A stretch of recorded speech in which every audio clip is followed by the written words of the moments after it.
Hello दोस्तों, तुर्की और Israel अक्सर एक दूसरे के खिलाफ बयान देते रहते हैं। हालांकि तुर्की दुनिया का पहला मुस्लिम बहुल्य देश था जिसने इजराइल को रिकॉग्नाइज किया था, क्योंकि शुरुआत में तुर्की का झुकाव वेस्टर्न कंट्रीज की तरफ ज्यादा था, पर वक्त के साथ ये सब बदलता गया और एर्दोगान सरकार में तुर्की के रिश्ते वेस्टर्न कंट्रीज से थोड़ा कमजोर पड़े हैं। तुर्की इजराइल के काफी पास मौजूद देश है और इजराइल के बनने से पहले इजराइल फिलिस्तीन की जिस जमीन पर बना है उस पर कब्जा तुर्की की उस्मानिया सल्तनत का ही था। तो आज की वीडियो में हम दोनों की आर्मी को कंपेयर करेंगे और देखेंगे कि तुर्की और इजराइल में से कौन है ज्यादा ताकतवर। इसलिए वीडियो में लास्ट तक बने रहिएगा। दोस्तों, अमेरिका की ग्लोबल फायर पावर के मुताबिक वर्ल्ड मिलिट्री रैंकिंग में तुर्की पहले 11th मोस्ट पावरफुल कंट्री था, पर अब वो दुनिया का 9th मोस्ट पावरफुल कंट्री बन चुका है। वहीं इजराइल की रैंक 18th है। तुर्की आर्मी के लिहाज से दुनिया के सबसे ताकतवर मुस्लिम देशों में से एक भी है। इसका एरिया लगभग 7,83,562 स्क्वायर किलोमीटर है। वहीं इजराइल का एरिया लगभग 20,000 स्क्वायर किलोमीटर है। यानी एरिया के लिहाज से तुर्की इजराइल से काफी ज्यादा बड़ा है। तुर्की की आबादी है लगभग 8 करोड़ 30 लाख, जिनमें से 4,25,000 लोग इनकी सेना में शामिल हैं और 2 लाख के आसपास रिजर्व पर्सनल्स हैं। वहीं इजराइल की आबादी है तकरीबन 90 लाख, जिनमें से 2 लाख के करीब सेना का हिस्सा है। वहीं बाकी के 5 लाख रिजर्व पर्सनल्स हैं। और दोस्तों, जरूरत पड़ने पर इजराइल और तुर्की अपनी मिलिट्री में बहुत सारे सैनिकों को शामिल कर सकते हैं, क्योंकि दोस्तों यहाँ के हर नागरिक के पास आर्मी ट्रेनिंग होती है। तुर्की में 21 साल से 41 साल तक के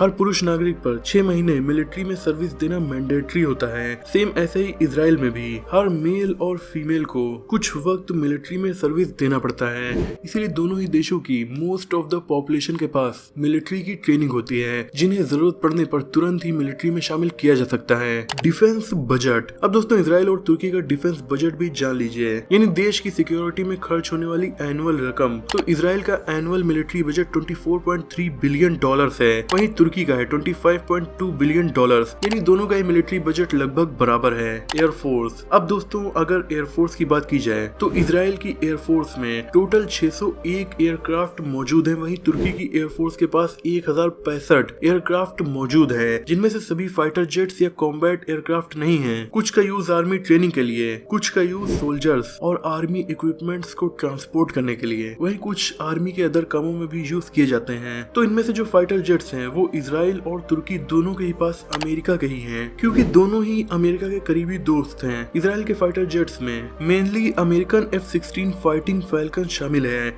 वहीं इसके अलावा इजरायली मेड IAI कफीर, जिसे फ्रेंच डसॉल्ट मिराज पर बेस करके बनाया गया है। इसके अलावा इजराइल के पास अमेरिकन F-4 फैंटम 2 और F-35S जैसे पावरफुल एयरक्राफ्ट मौजूद हैं। वहीं तुर्की की एयरफोर्स के पास भी सेम ऐसे ही F-16 fighting falcon, F-4 Phantom 2 जैसे एयरक्राफ्ट मौजूद हैं। इसके अलावा भी तुर्की में हाल ही में बनाया गया है TAI TFX फाइटर जेट। ये काफी सुर्खियां बटोर रहा है, क्योंकि ये 5th जनरेशन फाइटर जेट है, जिसे शायद इसी साल तुर्की की आर्मी में शामिल कर लिया जाएगा। Land army. दोस्तों, लैंड आर्मी के सबसे ताकतवर इक्विपमेंट्स होते हैं टैंक्स। इजराइल के पास 2200 कॉम्बैट टैंक्स मौजूद हैं, जिनमें से ज्यादातर इजराइल ने खुद बनाया है, वहीं कुछ उसने अमेरिका से भी बाय किया है। वहीं तुर्की के पास 2229 टैंक्स मौजूद हैं और 98 के लिए उसने ऑर्डर भी दिया हुआ है। इन्हें मिलाकर इसके पास काफी ज्यादा टैंक्स हो जाएंगे। इजराइल के टैंक्स में मगैच M48, मर्केवा MK4, MK2 जैसे टैंक्स मौजूद हैं। मर्केवा टैंक्स को बहुत ज्यादा पावरफुल माना जाता है। वहीं टर्की के टैंक्स में साबरा M60 भी शामिल है। हैरानी की बात यह है कि इसे टर्की ने किसी और देश से नहीं बल्कि इजराइल से खरीदा है, क्योंकि इसे इजराइल में ही बनाया जाता है। वहीं तुर्की के पास जर्मनी का लियोपार्ड 2, अमेरिकन M60 पैटर्न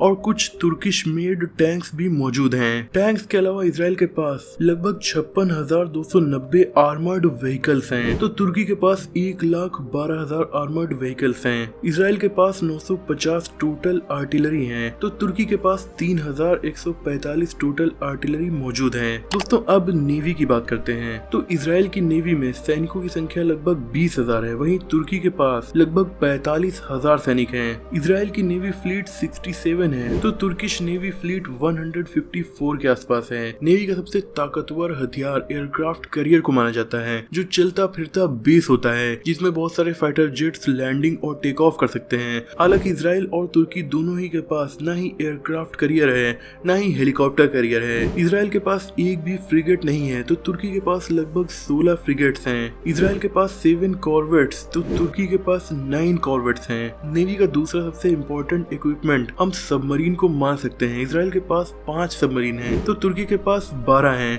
यानी दोस्तों नेवी के ओवरऑल इक्विपमेंट्स में तुर्की इसराइल से लगभग दोगुना आगे है। ड्रोन्स दोस्तों, पहले लोग जंगों में जाकर तीर तलवारों से लड़ते थे, यानी उन्हें अपने दुश्मन के बहुत पास जाना पड़ता था और फिर वो अपनी ताकत के दम पर जंग जीतते थे। बाद में वेपन्स थोड़ा एडवांस हुए और गन और टैंक्स जैसे वेपन्स का यूज किया जाने लगा, जिनमें वार में तो जाना पड़ता है पर दूर से ही दुश्मन पर हमला किया जा सकता है। लेकिन दोस्तों अब जमाना ड्रोन वेपन्स का आ चुका है। इसमें बिना जंग में गए सेना के अफसर अपने ऑफिस या हेडक्वार्टर से ही ड्रोन को कंट्रोल करते हैं और अपने दुश्मन पर हमला कर सकते हैं। इस मामले में इसराइल और तुर्की दोनों ही बहुत ज्यादा आगे निकल चुके हैं। ये उन चंद देशों में शामिल हैं जो ड्रोन वेपन्स को खुद से बना सकते हैं और उन्हें एक्सपोर्ट भी करते हैं। इसराइल के पास कुछ बेहद पावरफुल ड्रोन सिस्टम्स मौजूद हैं, जिनमें काफी पावरफुल है इसराइल का हेरोन ड्रोन। ये ड्रोन 52 घंटे तक लगातार 35,000 फीट की ऊंचाई पर 250 किलो के वजन को लेकर उड़ सकता है। इसके अलावा इसराइल के पास हर्मीज 900, हर्मीज 450,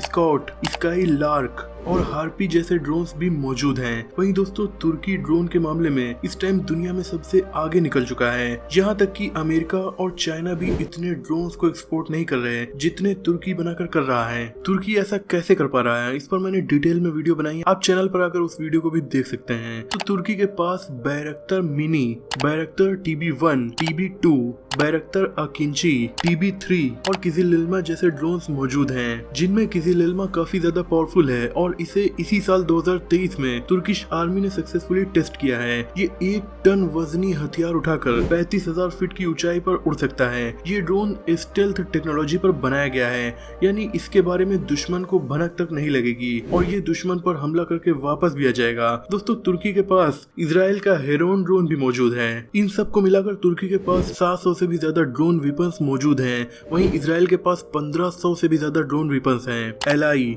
दोस्तों, किसी भी देश की ताकत का अंदाजा हम इस बात से भी लगा सकते हैं कि भले ही वो देश कम ताकतवर हो और उसके दोस्त कितने ज्यादा ताकतवर हैं जो मौका पड़ने पर उसका साथ देंगे। इसराइल एक प्रो अमेरिकन स्टेट है। यहाँ की गवर्नमेंट का खुलकर अमेरिका सपोर्ट करता है और जंग में मदद भी करता है। दोस्तों इस टाइम दुनिया 3 भागों में मेनली बटी हुई नजर आती है। एक वो देशों का ग्रुप है जो अमेरिका के सपोर्टर्स हैं, जिनमें ज्यादातर वेस्टर्न कंट्रीज जैसे इंग्लैंड, जर्मनी और फ्रांस जैसे देश शामिल हैं। वहीं एक ऐसा ग्रुप है जो अमेरिका का सपोर्टर नहीं है बल्कि ये रशिया के एलाई हैं। और एक है न्यूट्रल देशों का ग्रुप जो अमेरिका और रशिया दोनों से ही नॉर्मल रिश्ते रखता है। अब यहाँ पर इसराइल अमेरिका का सपोर्टर जरूर है पर वो नाटो का मेंबर नहीं है। वहीं तुर्की 1923 में पश्चिमी देशों के साथ हो लिया था। इसी का नतीजा है कि ये भी अमेरिका और यूरोपियन कंट्रीज के काफी करीब है और तुर्की नाटो का मेंबर भी है। लेकिन दोस्तों पिछले 20 सालों में तुर्की में जब से एर्दोगान सरकार आई है तब से तुर्की की जियोपॉलिटिक्स में कुछ बदलाव भी हुए हैं और उसकी दोस्ती रशिया और चाइना जैसे देशों से भी बढ़ी है।